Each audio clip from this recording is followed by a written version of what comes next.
ఈ July 24న ప్యారిస్లో Olympic games మొదలయ్యాయి. Megastar Chiranjeevi గారు, అతని భార్య సురేఖ గారు, రామ్ చరణ్ అలాగే ఉపాసన కూడా ఓపెనింగ్ డే నుంచి అక్కడే ప్యారిస్లో స్పోర్ట్స్ ఎంజాయ్ చేస్తున్నారు. Indian badminton player PV Sindhu ఈసారి కూడా ఒలింపిక్స్లో తన సత్తా చాటుకుంటుంది. పివి సింధు తరపున మెగా ఫ్యామిలీ మెంబర్స్ ప్యారిస్ వెళ్లారు.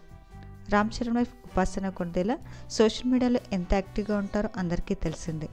పివి సింధుతో చిరంజీవి గారి ఫ్యామిలీకి సంబంధించిన కొన్ని బ్యూటిఫుల్ మూమెంట్స్ని ఫ్యాన్స్తో పంచుకుంది ఉపాసన. ఈ పిక్స్ ప్రస్తుతం నెటిజన్లు బాగా ఆకట్టుకుంటున్నాయి.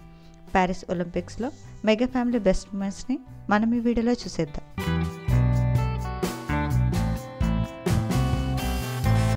ఈ వీడియో నచ్చితే లైక్ చేసి ఇలాంటి మరిన్ని లేటెస్ట్ అప్డేట్స్ కోసం ప్రైమ్ తెలుగు ఛానల్ని సబ్స్క్రైబ్ చేసుకొని బెల్ ఐకాన్ని క్లిక్ చేయండి.